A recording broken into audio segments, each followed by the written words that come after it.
just feel like you're constantly reacting and responding and not leading your firms through these events? Well, it's even more important when new business opportunities arise because firms need to be in good standing in order to bid on new projects. Well, I'm here to tell you you're certainly not alone in this, and I'm also here to share our expertise in maintaining multi-state compliance. So before we jump in, I do have a couple of brief housekeeping items. So first, because of the number of people on the call, all of the attendees have been muted, but the chat functionality is available. So if you have questions as we go, if you have comments, feel free to drop them into the Q&A. If I have time at the end, I will try and address some of those questions.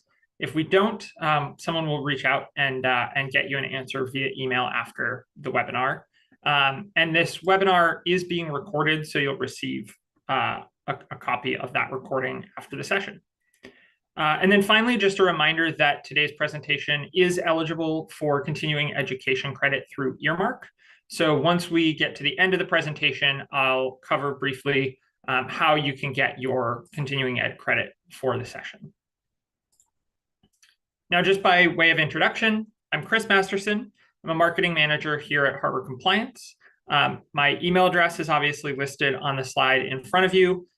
Please don't hesitate to reach out to me if you think of a question, whether that's during the call, later today, tomorrow, anytime in the future. I will post my contact info again at the end, and again, it'll be in the recording. So please don't hesitate to reach out. And if I don't have the answer, I'll make sure I can connect you with someone who does. And just a little bit about Harbor Compliance. So we are truly experts in architectural, engineering, and contractor licensing. Since 2012, we've helped over 40,000 clients simplify navigating regulatory requirements. And in AEC alone, we've helped at least 8,700 firms apply for, secure, and maintain their licensing. We've also helped with business lifecycle, tax requirements. We'll talk more about us later, but we've got a lot to cover, so let's just jump in. So first on today's agenda, we're going to talk through just some of the benefits of compliance and really how it helps your firm at a strategic level. Then we're going to discuss what to expect in AEC firm licensing versus individual. And this is going to tie closely to the business entity issues that arise for firms that are expanding into new jurisdictions, new states. Because these are all regulated at state and even local levels, we're going to try and keep the discussion kind of broad enough to address key concepts, but we're also going to illustrate just a few examples of multi-state firms and the challenges that they and probably many of you have been facing. And then we will discuss the comprehensive management solution that firms really need to comply with all these regulations to avoid potential issues and to mitigate risk. And really, ultimately, with a proactive approach, how firms can be better primed to compete. Now, knowing the audience on the call, most of you probably already understand the importance of licensing compliance because if you're a licensed architect or engineer, you've probably been maintaining a license basically since you graduated from college. So a lot of this is kind of old hat.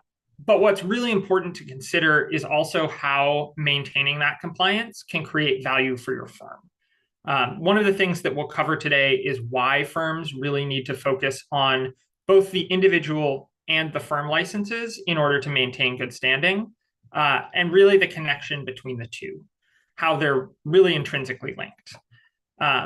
But ultimately, there are a ton of reasons why compliance is so important beyond just being the law, right? It unlocks opportunities. Organizations often list the states where they're licensed to operate on their website. They want to highlight their reach, their expertise. It enables firms to really pursue new business. You got to meet timelines, gain an advantage over competitors who maybe haven't been so proactive. It also really protects your firm's reputation. Staying in good standing avoids penalties, avoids damaging how your firm is perceived. It really upholds just the overall professional standards of architects, engineers, and contractors.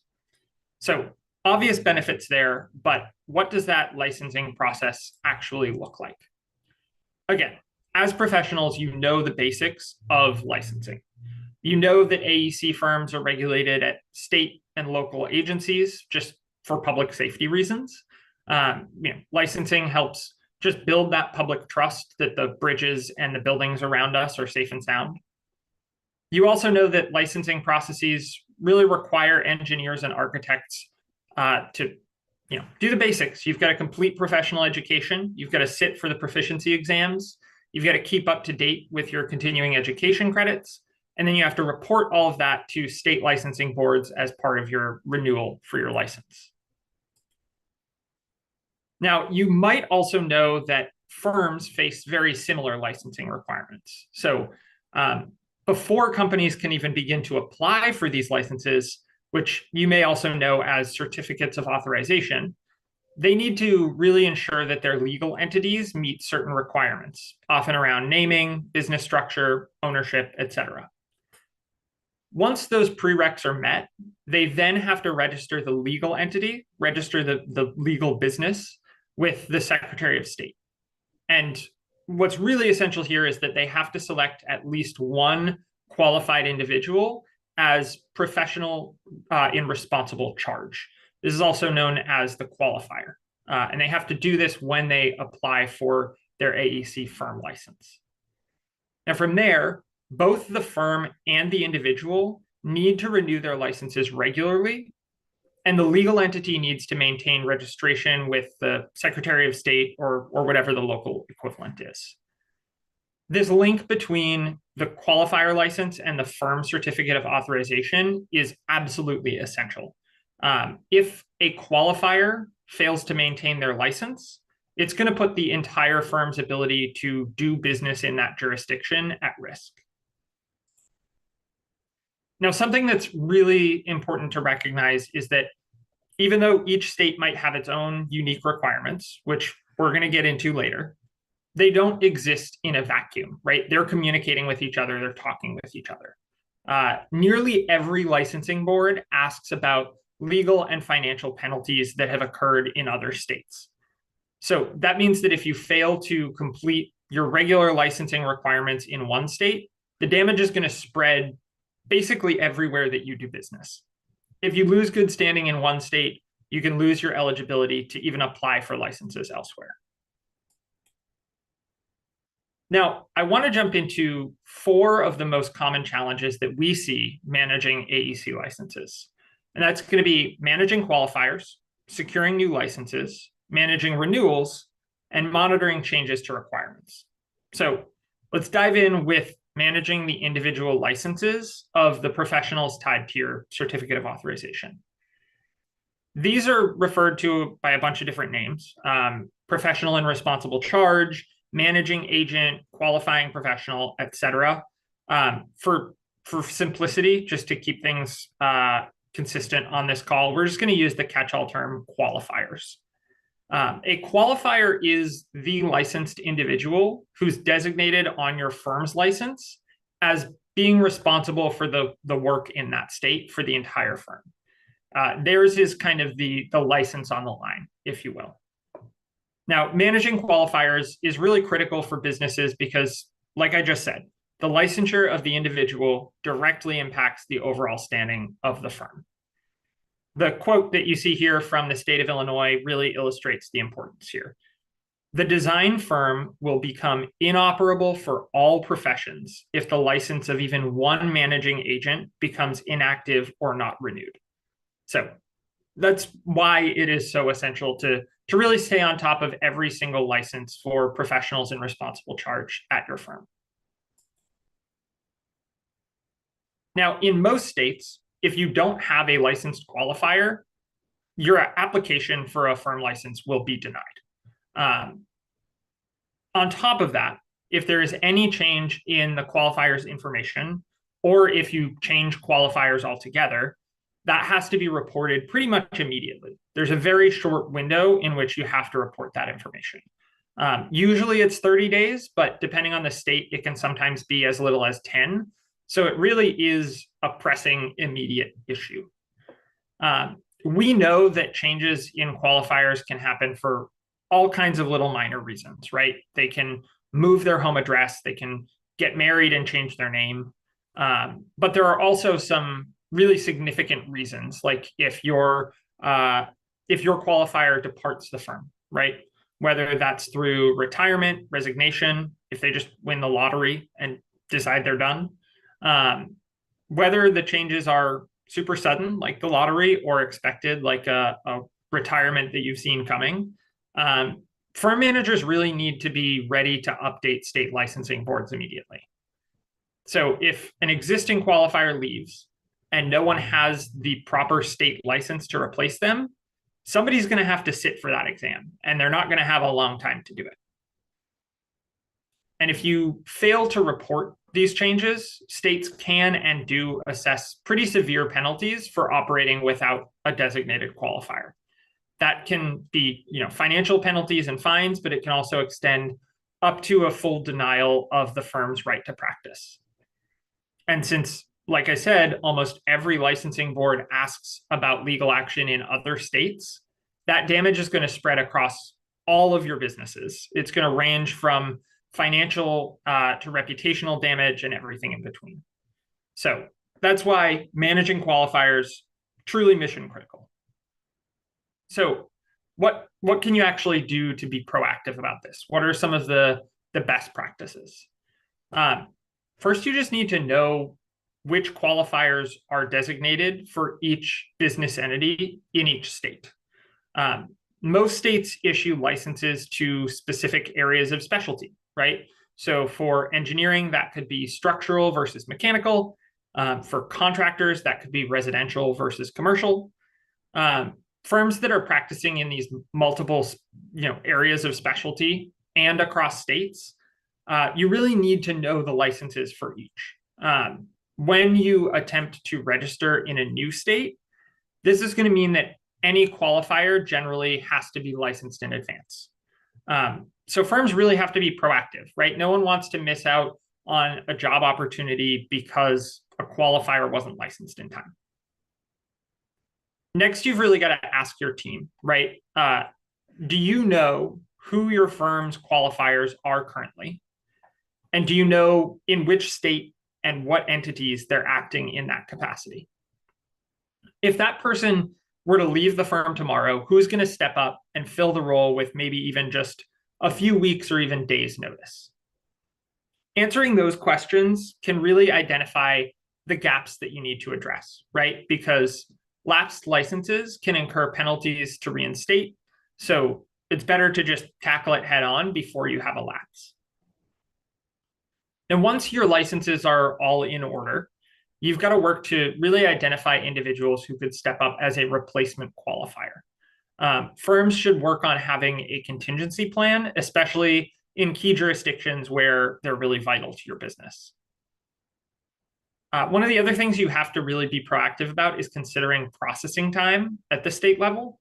We're going to talk more about this. We have an example to share later, but you probably already know from your own experience, licensure involves a lot of different agencies, even within one state. A lot of licensing boards only have a handful of staff. A lot of them don't meet very frequently, like they may only meet monthly. So expediting an application when you need to really might just not be possible, depending on the state.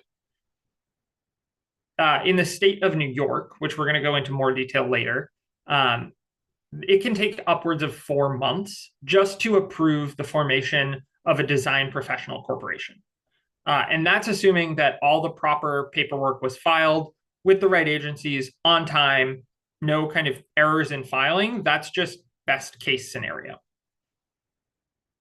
Compliance really becomes integral to your firm's ability to pursue out-of-state opportunities, to maintain the right to practice on an ongoing basis. It's just not possible to really be reactive and try and pursue licensure in response to an opportunity, right? Most times, by the time you actually achieve the licensing, the opportunity has already passed. And finally, a lot like managing firm licenses, firms need to invest in really a deliberate way to manage qualifiers.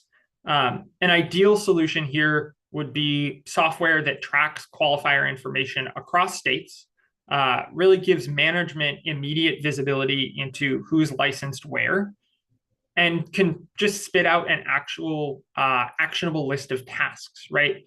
That you can take and follow anytime a departure occurs or is upcoming. The next area that I want to dig into is applying for professional licensure in the first place. There are over 800 state and local licensing requirements in the country. So, trying to research and understand all of these requirements for every license type in every jurisdiction, it is an overwhelming challenge. It's basically impossible to do on your own. Each state may have business and licensing regulations with certain prerequisites, right? That could involve firm licenses, individual qualifier licenses, entity registration. It's really important to understand the order in which the applications and documents have to be submitted. And you not only need to apply for and secure the licenses, but you need to communicate them with the rest of your team, right? Everyone needs to be in the know on these licenses. Marketing team will want to submit bids for projects, but they're not allowed to bid in a state where the firm isn't already licensed. So you've got to make sure that they are aware, they have clear insight into where they're already licensed so that they can pursue those opportunities. Similarly, HR might want to hire an employee in a new state, but if they don't know whether the firm is already licensed there, it might cause them to miss out on a really talented candidate. Now, one of the most common times that firms need to obtain licenses is really when they're expanding into other states. So that brings us to the topic of foreign qualification. When you're registering to foreign qualify, the exact requirements can really vary hugely. And AEC firms especially are susceptible to these really hyper-specific restrictions because of all of the regulations around these industries. Now, first off, different states can structure the process very differently, right? They can have varying forms that need to be filed with different state agencies. It could be Secretary of State, Department of Revenue, licensing boards, all of that before you can begin to do any business.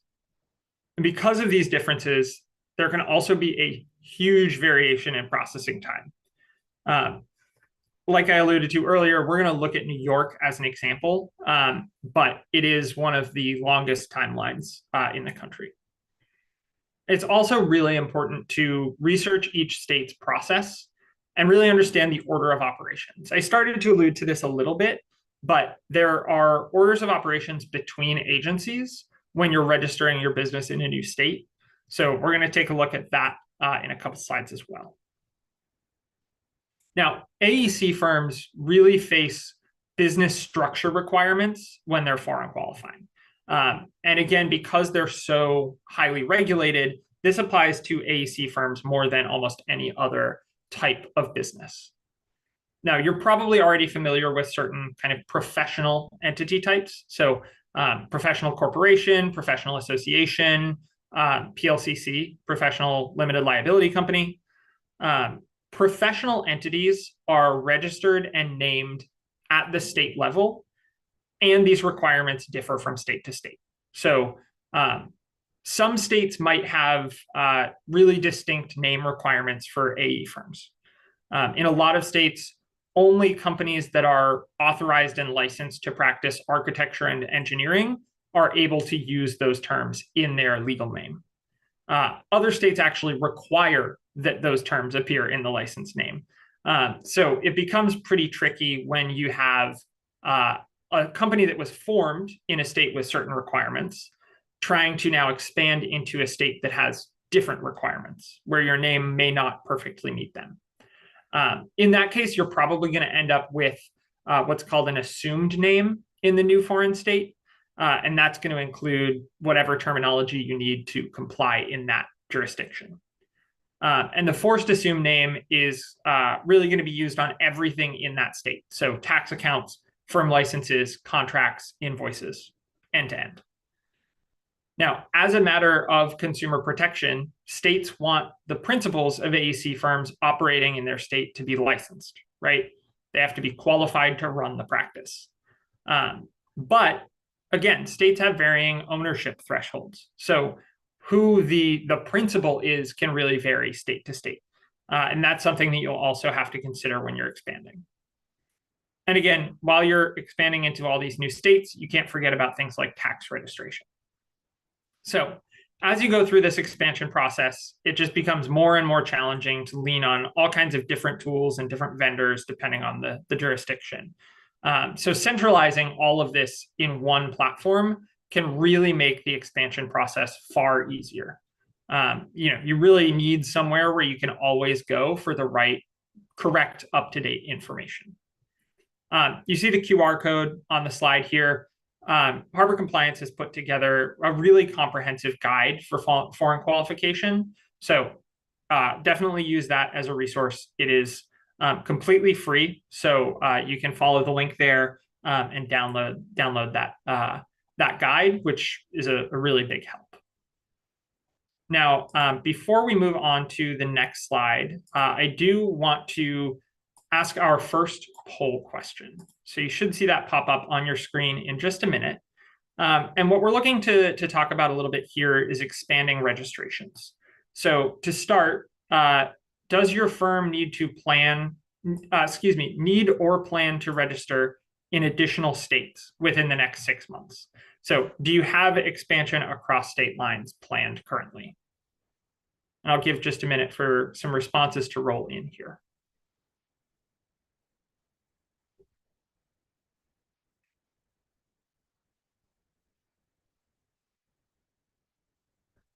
All right, so we're starting to hit a critical mass here. This is pretty consistent with what we've seen before, which is that about 75% of the folks on the call do plan to register in additional states in the next 6 months. We've seen this because of a lot of kind of macroeconomic reasons, but one of the biggest is things like remote work, where it becomes easier to find really high quality talent in other states, but that can force you to actually register in that different jurisdiction. Awesome. So thank you so much for participating in that. Now, as I alluded to earlier, it's really important for firms to just fully understand the order of the entity structure, naming, and ownership requirements. And you have to get this understanding before you start trying to do business or register for certain licenses in a new state. So in some states, like New York, an engineering firm actually has to begin the process of licensure with the state education department before it registers with the Department of State. In others, like South Carolina, the entity registration happens before the licensure. So it completely flip-flops depending on the state. And again, in almost every state, at least one qualifier must already have their individual license before they can pursue firm licensure.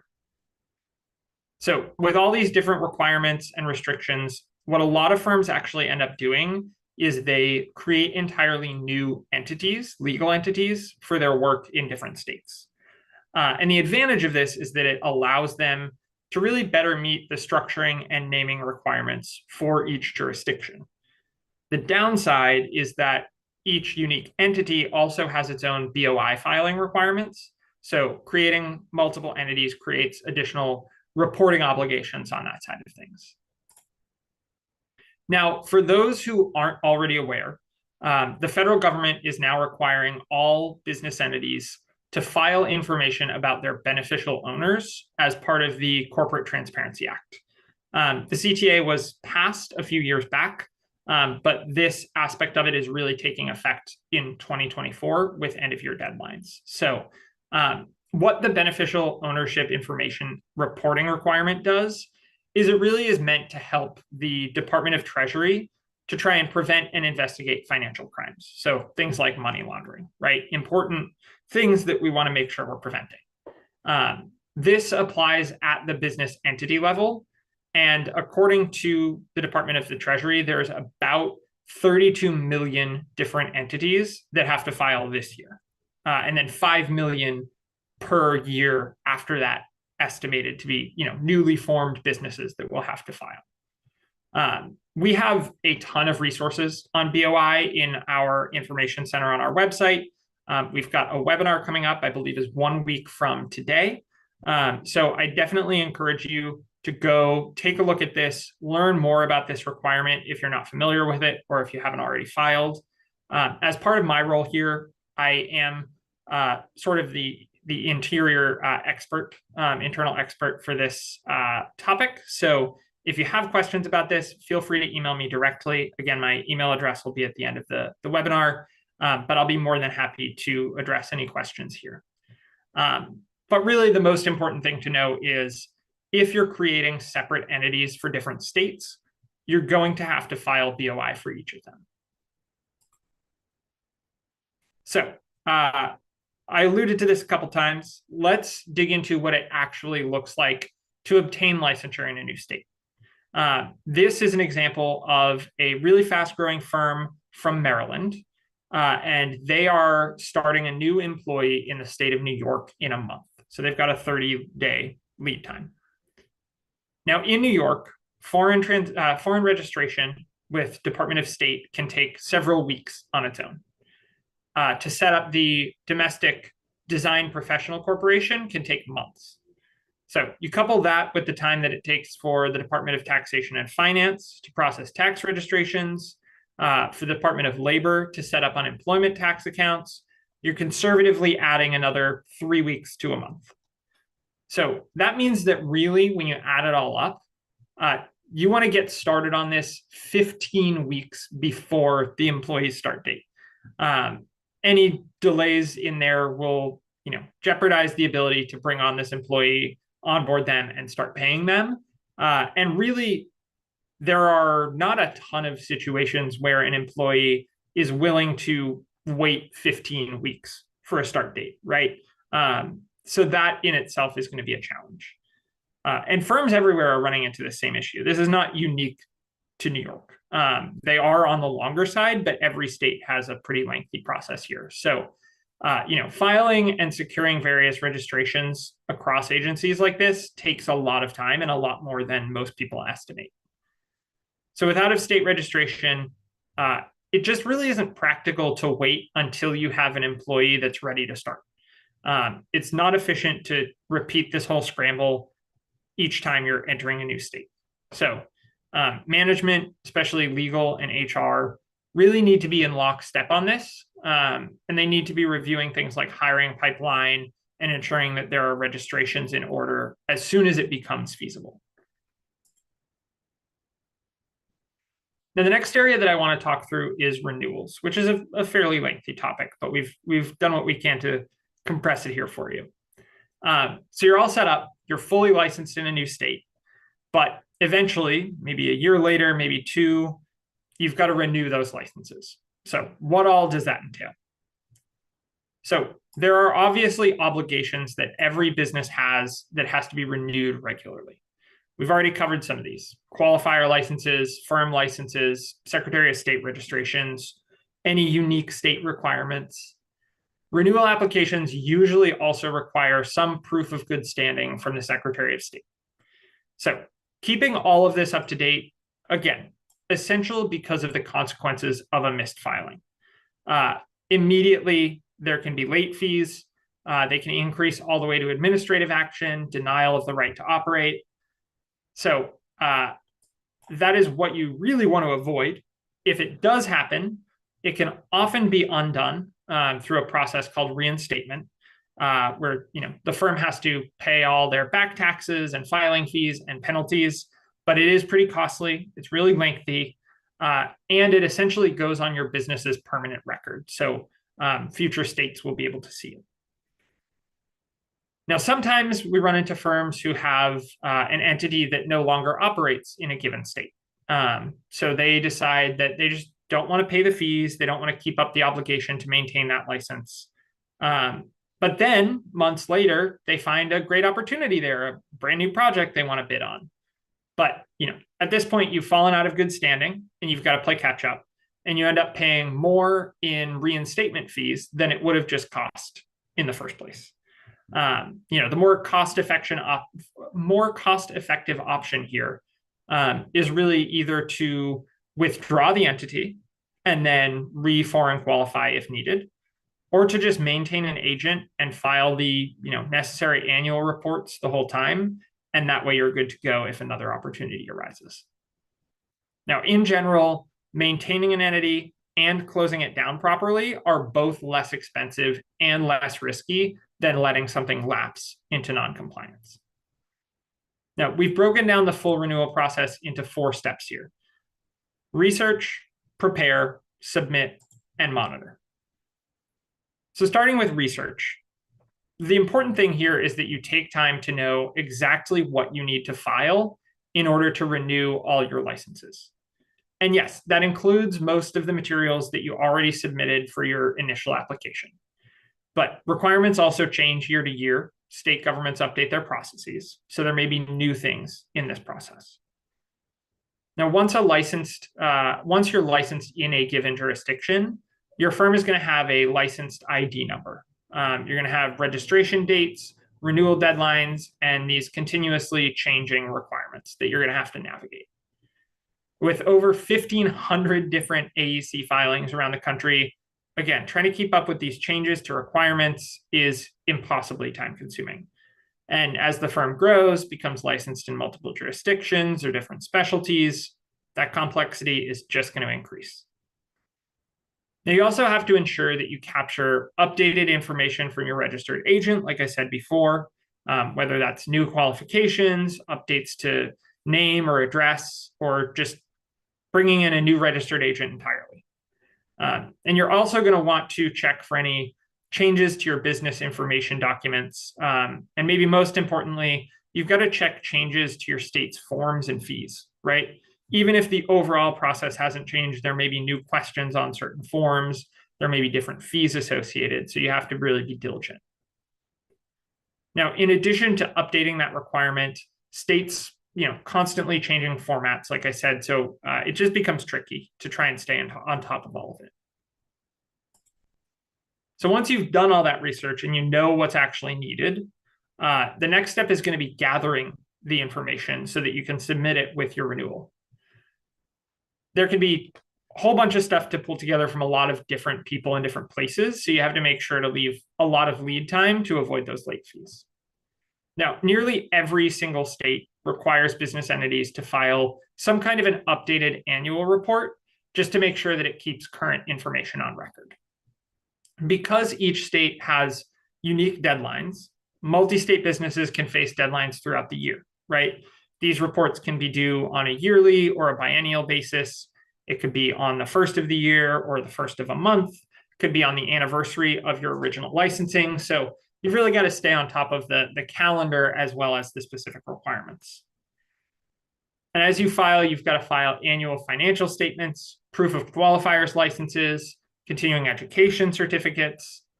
So ultimately, the goal here is to track all of these in one centralized location, just as they're completed throughout the year. Because what you don't want to have to do is then hunt down from a bunch of different locations when it's renewal time.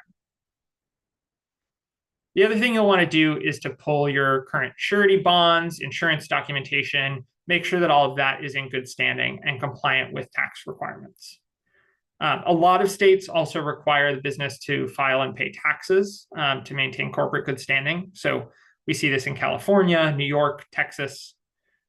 Pulling all this together really, it takes a lot of time, especially when you have multiple renewal deadlines and you're doing it over and over and over. So really essential, store everything in one central location, expedite the process when it comes time. The third step here is actually submitting, right? Getting all of this documentation over to the licensing boards. The most important thing here is just to hit the deadlines, right? Don't have unnecessary late fees or small hiccups that can then impact your ability to do business.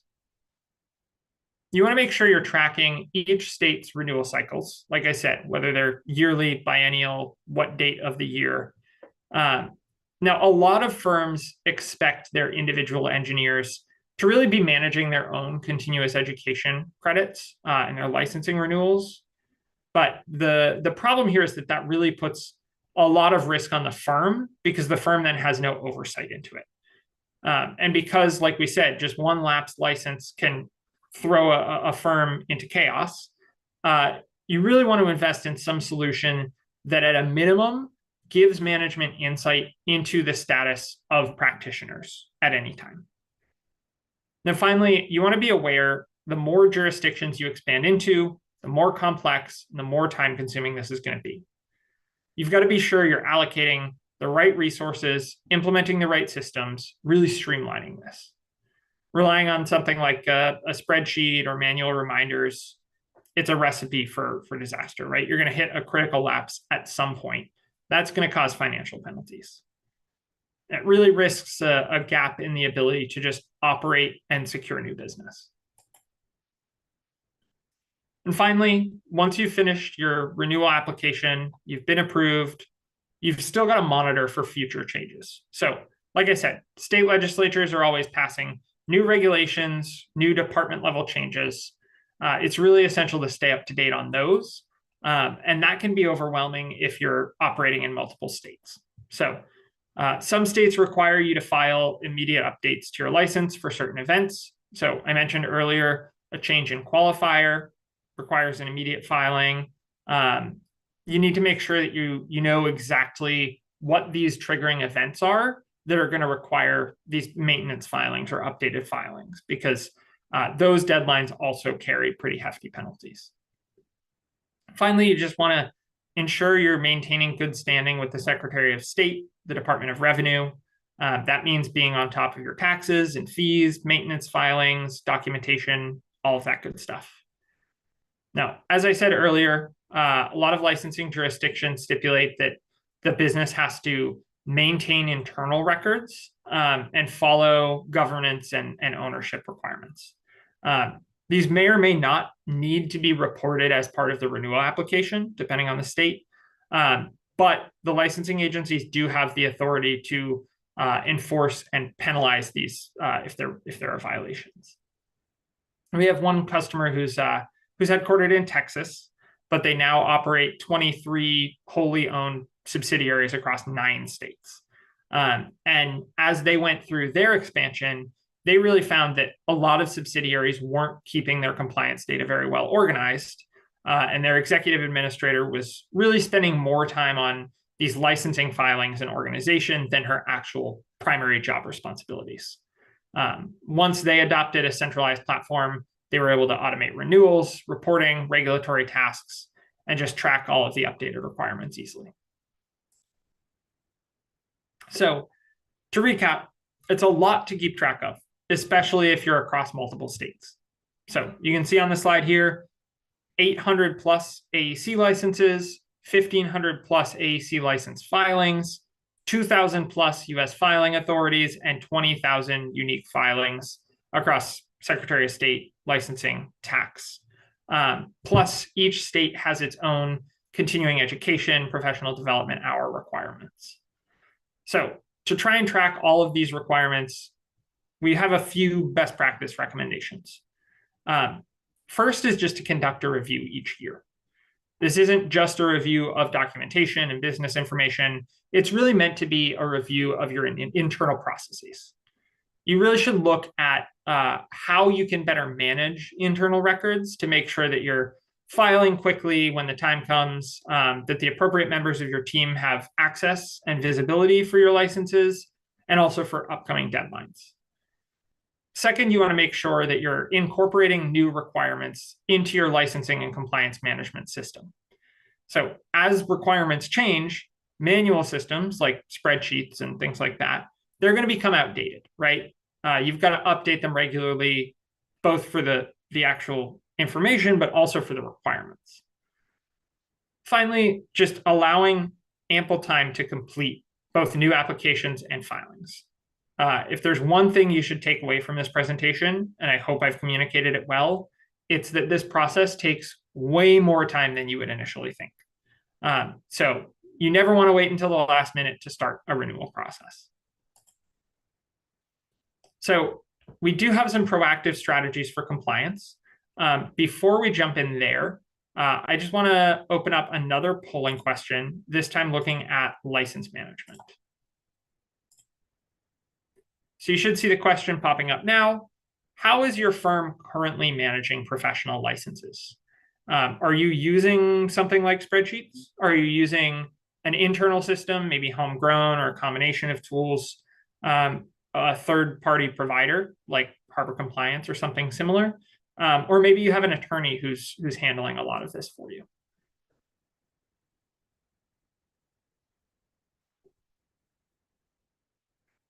So I can see some results coming in. I'll give it just another minute here.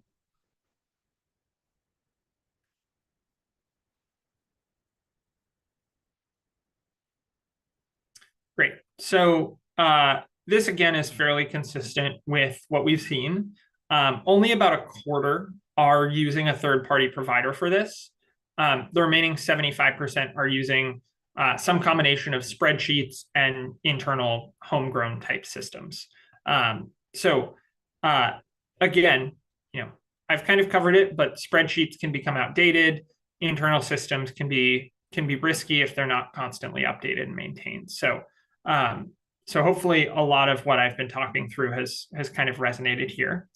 Now, we're going to continue on with the next slide here on some of the proactive strategies. So we covered licensing, entity, and tax issues, both as kind of concepts, but also in examples. Now I want to talk about the specific ways that a firm can navigate the regulatory environment. And this all starts with a really proactive, comprehensive system for compliance. So as you'll see, this involves a top-down strategy, but also it's about having the right people, processes, and technology to execute. So there are a few key components of what a proactive compliance system might look like. First off is establishing a system for business information and records, right? This is the central storage location I was talking about earlier. And you want something that can really track entity, tax, and licensing data. It's got to manage your corporate tax and licensing filings, maintaining registered agents, and the timely notification for key staff, right? This is what provides that kind of transparency. Second is having command of the renewals of the firm and individual licenses. This has to incorporate things like your continuing education requirements, your certifications, professional development hours, all of those kind of unique requirements.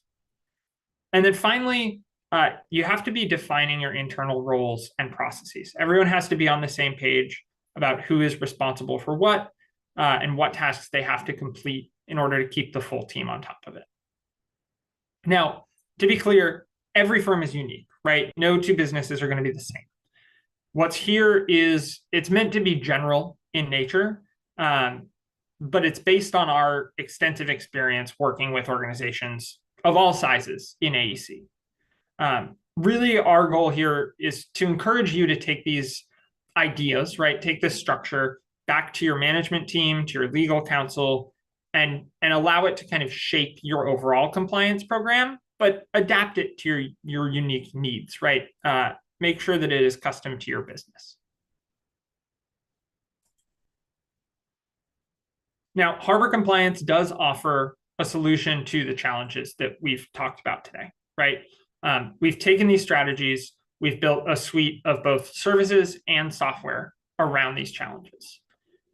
What we offer is a cloud-based compliance software that continuously maintains a database of nationwide requirements. So we're connected to the state level databases and automatically update those in the software. Now, what this does is it keeps everyone in the organization up to date on registration statuses in every state, provides secure, efficient, and effective ways to maintain and access your essential compliance information. And then, of course, organizations that register in multiple states or have multiple entities are going to gain additional value from this. Now, access to the software is available as part of a managed services or standalone offering. And there are 4 kind of purpose-built modules. We've got a license manager, an entity manager, tax manager, and records manager. So when we talk about needing a single place to manage registration data, records, reporting deadlines, that's exactly what our software module does. It provides the organization with just that reporting insight that's really valuable to assess where your business is registered and to make sure that you're in good standing. Now, at this point, I just wanted to say thank you so much for joining. As I mentioned at the start of the presentation, this session is eligible for continuing education credit through Earmark. You can use the QR code on your screen to download the Earmark app. You can also do that directly through the Apple App Store, the Google Play Store. Once the session concludes, we will email out a 5-question quiz. You complete that quiz and you'll receive your CPE certificate right in Earmark. So again, thank you for joining us. I do want to offer a free Harbor Compliance score, which essentially verifies your compliance status for your various business entities nationwide. If you're interested in that Harbor Compliance score, please let us know in the chat box or just reach out to me after the presentation. If you have questions about anything we covered, BOI, any of it, my email address is there. We are just past the 45-minute mark, so I don't have questions or time to answer questions, excuse me. But if you have questions for me, please do reach out. If you drop them in the chat right now, we'll make sure that somebody gets back to you. So once again, thanks so much for joining. Hope you enjoy the rest of your week, and I hope today's session was valuable.